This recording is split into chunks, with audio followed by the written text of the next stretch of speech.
नमस्कार दोस्तों, आप सबको प्रभात की तरफ से दीपावली की ढेर सारी शुभकामनाएं। मैं ईश्वर से यही दुआ करता हूँ कि आपकी दीपावली शुभ हो, शुभ हो, शुभ हो। मित्रों, दीपावली बड़ा पर्व है हम सनातनियों के लिए, भारतवासियों के लिए। इसलिए इसे पूरे भारत में मनाया जाता है और भारी पैमाने पर मनाने की वजह से हमारे वातावरण में थोड़ा प्रदूषण भी फैलता है। इसलिए हमें यह ध्यान रखना चाहिए कि हम कम से कम पटाखों और दीयों का इस्तेमाल करें। ज़्यादा से ज़्यादा एक दूसरे से मिलें, खुशियाँ बाँटें, मिठाइयाँ बाँटें। इस तरह से दीपावली को मनाएं ताकि प्रदूषण के बजाय प्रेम फैले, सद्भावना फैले, क्योंकि आज समय की यही मांग है।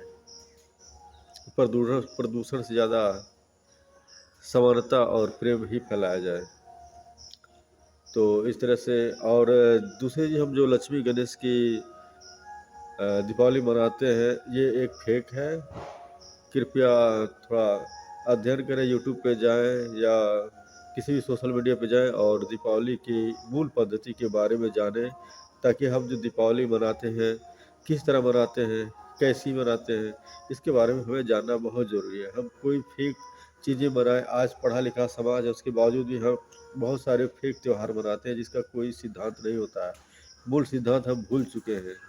पता नहीं कहाँ से ये लालची कंसेप्ट डाला गया है कि धनतेरस के दिन बर्तन खरीदिए, ये खरीदिए, सालों साल आपको बरकत होगा। ऐसा कुछ नहीं है। इन सब चीज़ों से बचिए और मूल सिद्धांत पे, किस सिद्धांत पे हमारे त्यौहार बनाए गए हैं, किन कारण बनाए गए हैं, हमारे विद्वानों ने ऐसे ऐसे त्योहारों की रचना कैसे की, क्यों की, इसके बारे में जानिए। आजकल सोशल मीडिया पे आप आराम शराब देखते हैं, पढ़ते हैं, तो थोड़ा ज्ञान की चीज़ें भी पढ़िए। अपने धर्म और संस्कारों के बारे में जानिए, अपने त्योहारों के बारे में जानिए कि उसके मूल सिद्धांत क्या है। तो मैं यही कहना चाहता हूँ कि थोड़ा समय निकाल करके अपने सिद्धांतों के बारे में, अपने वेदों के बारे में थोड़े पढ़ते रहेंगे तो थोड़ा ज्ञान होगा और ये फेक त्यौहार मनाने से बचेंगे। दीपावली तो सही है, दीपावली मनाते हैं, लेकिन ये फेक जो पूजा पाठ करते हैं उन सब चीज़ों से बचा जा सकता है।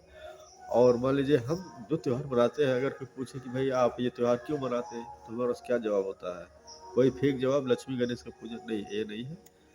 जहाँ तक मैं जानता हूँ, भगवान धन्वंतरि के जो औषधि के देवता हैं, जो हमारे यहाँ के सबसे बड़े साइंटिस्ट हैं, उनके बारे में, उनके लिए मनाया जाता है।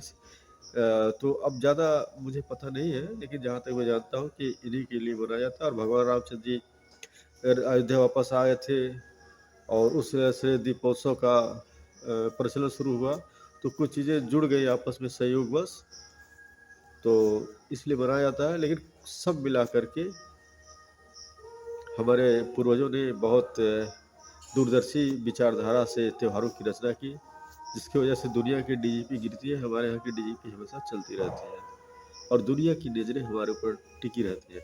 इसलिए हमें प्रेशर बनाने के लिए तरह तरह के कंसेप्ट भी डालते रहते हैं लोग फेक, ताकि उनका माल बिकता रहे, उनका बाजार चलता रहे।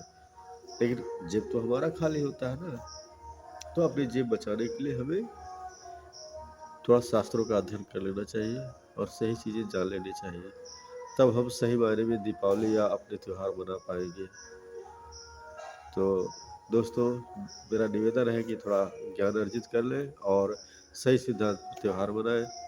जय हिंद, जय भारत। इसी के साथ मैं अपनी बात खत्म करता हूँ। अगर बात कोई चुभ जाए या बुरी लगे तो अपना भाई समझ कर माफ़ करना, लेकिन एक बार गौर ज़रूर करना, ये तो मैं कहूँगा।